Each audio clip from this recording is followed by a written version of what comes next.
Berarti mulai sekarang sakit ingat Allah. Kenapa logikanya? Yuk saya ajak berpikir logika. Ibu tahu di dalam tubuh ada yang namanya sel darah putih. Apa fungsi sel darah putih? Untuk melawan kuman. Kalau ada kuman masuk, dia bergerak. Kumannya banyak, dia membelah diri. Setelah mati itu kumannya, karena jumlahnya yang banyak dari sel darah putihnya bunuh diri sendiri. Karena kalau nggak bunuh diri, kebanyakan sel darah putihnya. Pertanyaannya, siapa yang nyuruh sel darah putih? Kok gerak sendiri, belah diri sendiri, bunuh diri sendiri? Siapa yang nyuruh? Nah, ini yang tanda tanya. Dunia kedokteran nggak bisa menjawab. Ternyata dunia kedokteran menjawab, oh karena adanya kemoatraktan, sehingga mendekat dia kayak mencium aroma. Tapi kan dia bisa gerak, siapa yang gerakin? Terus dia membelah diri, dia tahu ini, oh jumlah bakterinya banyak, dia membelah. Setelah bakterinya habis, dia bingung, dia bunuh diri sendiri. Coba hebatnya sel darah putih. Siapa yang ngatur itu, Bu? Allah. Dan penelitian terbaru, sel darah putih bisa ngobatin plak pada didik pembuluh darah. Sel darah putih bisa ngobatin kanker. Berarti sel darah putih intinya dia bisa mengobati banyak aspek penyakit.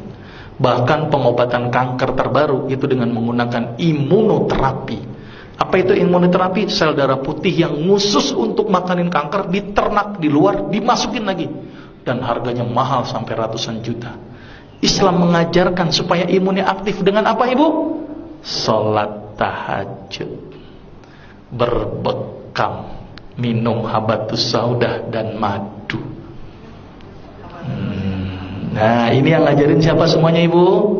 Rasul. Ini Ibu umat Nabi Muhammad atau bukan? Oke, berarti mulai sekarang rutinkan berbekam sebulan sekali. Rutinkan madu, ganti madu dengan gula, ganti dengan madu. Sirup ganti dengan madu. Karena kita umat Islam konsumsinya harus madu. Tapi umat Islam selalu dibikin stigma, hati-hati madu palsu. Tapi yang namanya sirup palsu nggak pernah hati-hati. Sirup jelas-jelas palsu diminum, coba. Madu yang belum tentu palsu apa nggak mau diminum. Ini kan aneh umat Islam. Ternyata stigma itu yang bikin kita jauh dari madu. Padahal sepalsu-palsu madu lebih bagus daripada gula pasir dan sirup. Karena madu palsu nggak mungkin dibuat dari gula pasir, tekor. Coba tekornya loh, Mbak. Satu botol madu butuh berapa kilo gula pasir? Petaninya dibilang, saya kena, ini tambahin gula nggak? Dok, secara teori ekonomi aja nggak masuk buat saya, dok. Orang saya cuma naruh kotak ngumpul sendiri itu madu. Ngapain saya tambahin gula? Jadi nggak mungkin pakai gula, Bu. Tekor buat petani. Paling mungkin namanya pakai CMC, karboksimetil selulose. Dan itu aman daripada gula pasir dan sirup. Jadi sepalsu-palsu madu lebih bagus daripada gula pasir dan sirup. Saking pengen yakinin masyarakat, sampai ada orang jual madu sampai bawa ember-ember sama sarang-sarangnya. Saking nggak percaya. Sudah jelas, Ibu? Mulai sekarang ikuti apa yang Rasul lakukan. Sepakat ya?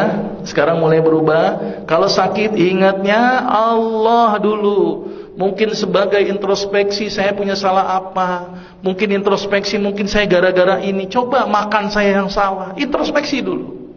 Terus kemudian perbaiki ibadah, dekatkan diri kepada Allah, bukan sama dokter. Dokter tuh nggak nyembuhin, Bu, cuman media. Obat yang diberikan itu hanya membantu, tapi yang menyembuhkan adalah konseptualnya adalah tubuh kita sendiri melalui Allah. Maka itu kalau sakit ingat Allah, ya. Ini paradigma sakit gimana, Ibu? Sakit seorang muslim, bahkan duri yang ngenain sekalipun, Allah akan ngapus dosa-dosa kita. Jadi kalau sakit harusnya bersyukur karena dosanya dihapuskan. Sepakat, Ibu? Berarti kalau Ibu sekarang menerima sakit harusnya bersyukur. Berarti kalau ditambahkan nikmatnya dengan menambahkan sakit gimana, Ibu? Jadi harusnya senang, Bu, nggak apa-apa. Makin berat nggak apa-apa.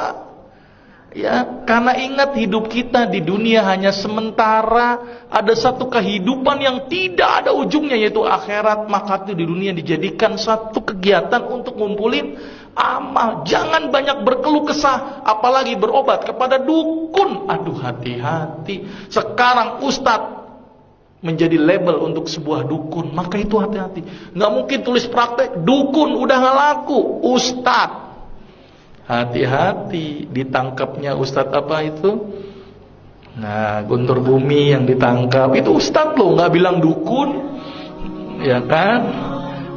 Terus apa lagi? Ada yang mindahin ke kambing itu. Nah, itu juga ustadz, nggak dukun. Nah, hati-hati ya, sepakat ya.